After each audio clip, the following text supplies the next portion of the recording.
Good day, ladies and gentlemen. Welcome to Druk's Milan Unboxing. I'm sitting here in the bio bubble at Emperor's Palace, but that's not the only thing going on. There are other things going on in the boxing world besides Golden Gloves. There's a South African fighting a big fight in America, early Sunday morning our time, Saturday for the rest of you.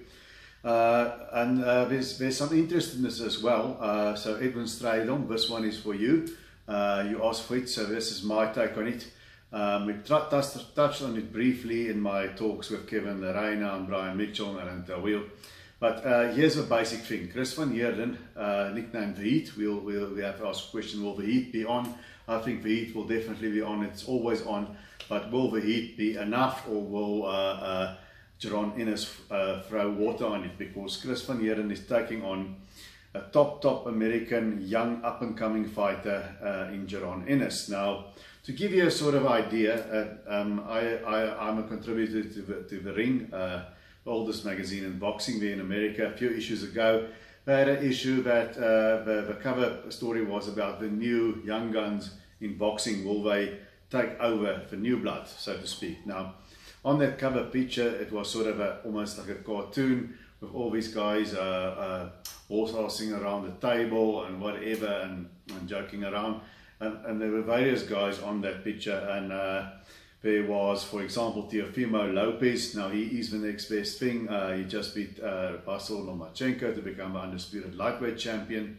So he has proved to be the next big thing. And then we have Tank Davis, Javante Tank Davis. He had a breakout win against Leo Santa Cruz. There's Devin Haney on that picture, where Devin Haney's got a belt. We're not quite sure yet. Ryan Garcia, another lightweight. He'll have his acid test on the 2nd of January against Luke Campbell. We'll see whether he's for real.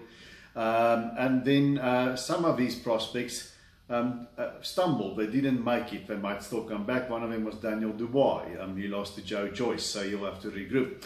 But among that group of young fighters was Jaron and Boots Ennis. Now, Jaron Ennis is 26-0, sorry, undefeated, 24 knockouts, right?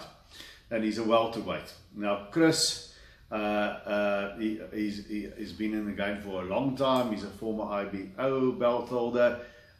He's held various titles. And in 2014, he decided he wants bigger and better things, and he packed his bags and he left for America. I respect Chris tremendously, and I think everybody in the boxing fraternity here does. You know, you get a lot of guys sitting in countries like South Africa. They're not happy with the way their career's going. They're not happy with their promoter. They're not happy with their trainer, their manager, this and that. And sometimes very legit gripes, but it stays at that. You know, don't do anything about it. Now, what I like about Chris, he took the bull by the horns and he decided, I'm out of here. I'm going to follow my dream, and he went to the States. Like Francois Botha did before him. Way back in history, Jake Tooley did it by going to England. There are examples like that, like DJ Creel is trying to do and won a world title. He's going to try and win another world title in the new year. So Chris is out there, and he's going for it, and he's been quite successful so far. He won all his fights overseas bar one, and that fight reminds me kind of a fight that's going to happen now. He fought Errol Spence Jr., and that was before Errol Spence became champion. Like Jaron Ennis, Errol Spence was also touted as the next big thing, and now he is one of the big things, also in the welterweight division. Chris hung tough, he fought valiantly, he competed, he never threatened to win really, but he competed well, and he was stopped in 8 rounds by Errol Spence Jr. Now with Chris van Heerden, there are no question marks surrounding him. We know what you've got in him. You've got a super fit guy. He can do a bit of everything. He boxes well. He's a southpaw. I think he's a grinder more. He's got good boxing skills, but he has got that work rate, and he's got that tenacity and that toughness, and he generally outboxes his foes, and he grinds out the wins. You know, he's fought a similar quality of opposition. If we take Errol Spence away, Ennis hasn't fought anybody close in the league of Errol Spence. But if you take that away, look at the other guys Chris has fought over the years: Kaiser Mabuza, Matthew Hatton, and then overseas, he just like Jaron Ennis, he's fought fellow unbeaten up-and-comers like Chris did in the Garden. He won a decision there. Jaron Ennis has also fought unbeaten guys, not big names, not top 10 guys, but good fighters, and he's beaten them too.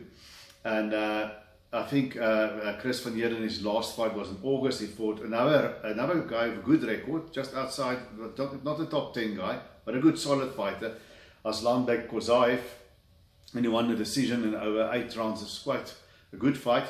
And Chris fought well. He got a few cuts, but he fought well and he won well enough. Now Jaron Ennis, his last fight, he stopped Juan Carlos Abreu, a guy from the Dominican Republic, and that's also a good, solid, dangerous fighter, but a guy who generally doesn't beat the top 10 kind of guys. He lost to Egerius Cavaliauca and so on. But here's the difference. Chris grinds out the wins and Ennis knocks them out. Now, we know Chris is tough. We know he's fit. We know he's got good all-round boxing skills, good feet with that southpaw style. The drawbacks, he doesn't have a fight-ending punch, you know. He's not going to change a thing with power, and you have to wonder, can he get Jaron Ennis's respect to disrupt that march of him?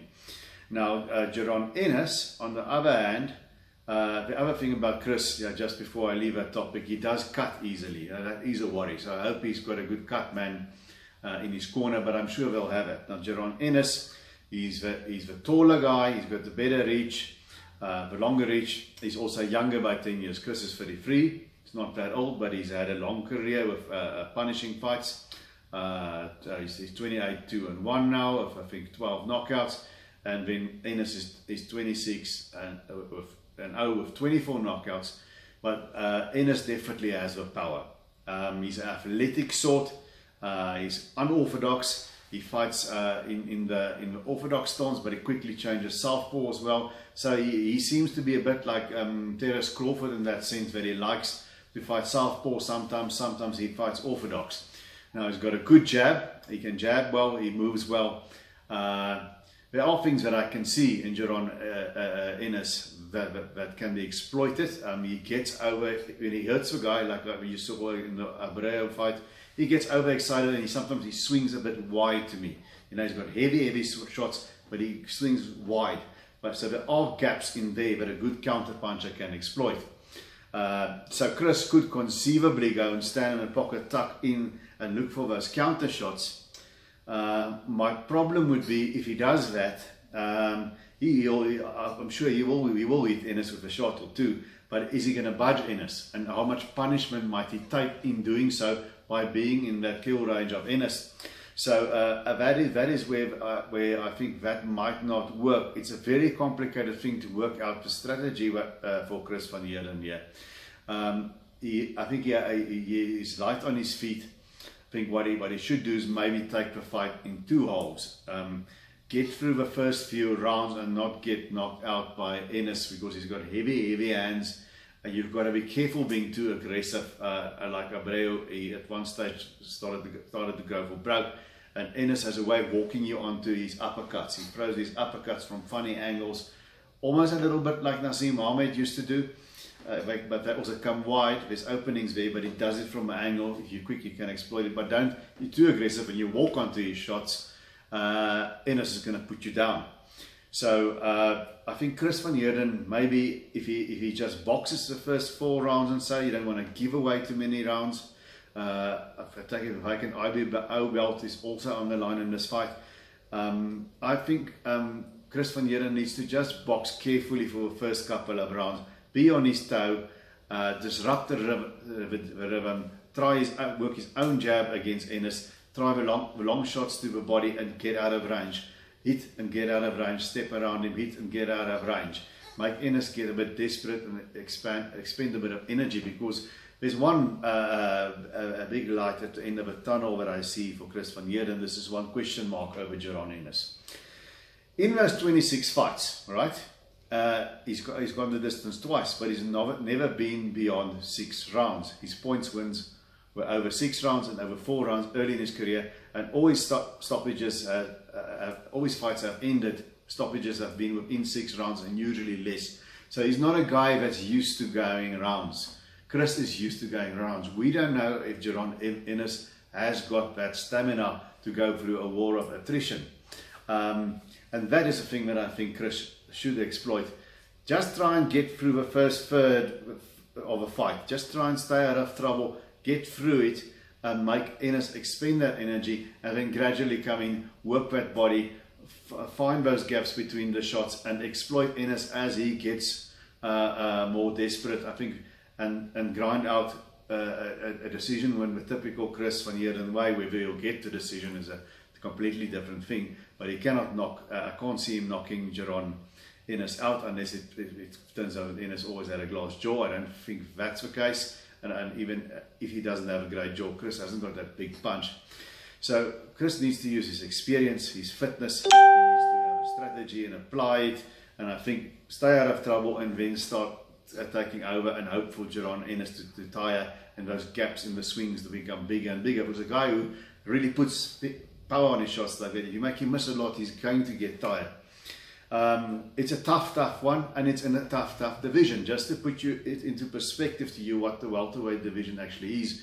If we look at the top guys, right, we've got Errol Spence Jr., who's generally regarded as #1 welterweight, WBC and IBF belts. Then we've got Terence Crawford, the WBO champion, both brilliant pound-for-pound fighters.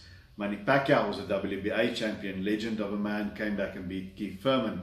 Then right behind them, we've still got very good, dangerous fighters like Sean Porter, he's still there. Then we've got Keith Thurman is still around. Danny Garcia, he's still a top fighter, even though he lost to Spence. We've got guys like Jordanis Ugas, the Cuban, very awkward. We've got Mikey Garcia, the other Garcia, multi-weight champion, maybe not, welterweight is not his best weight, but still a very good fighter.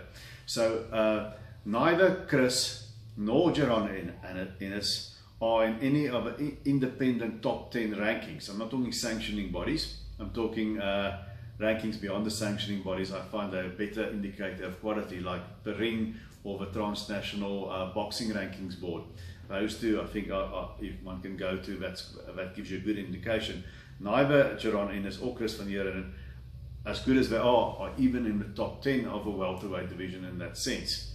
Ennis is just sort of outside of it, and Chris has always sort of been a fringe contender, also just on the outskirts of a top 10.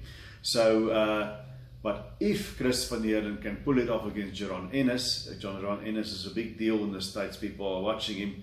It will do miracles for his career. It will elevate him, and he'll get big paydays from there on if he can pull off an upset. Now, of course, we're going to be rooting for Chris. Unfortunately, I'm in a position where I have to call it the way I see it, and sometimes I'm right, sometimes I'm wrong. I struggle to see Chris van Heerden getting over this one. I think Jaron Ennis has got a certain athleticism. There are flaws that can be exploited. Chris will exploit them. He will have his moments. I just don't think he's got the power to stop him, stop Jaron Ennis. And I wonder if he can outlast him, like I said in the strategy, outlast him and take him into deep water and drown him, which is what he will have to do. So I kind of see Jaron Ennis. It's going to be a good fight. It will be a fun fight for the fans while it lasts. I kind of think that Jaron Ennis is going to grind Chris down to a sort of a stoppage here in the second half of fight, somewhere around 7, around 8. I think Jaron Ennis might score a TKO. That's what I think about the fight. That's how I think the fight will go.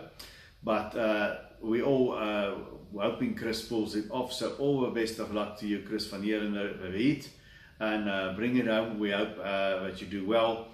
And until we see each other again, remember to watch the fight and keep those gloves up.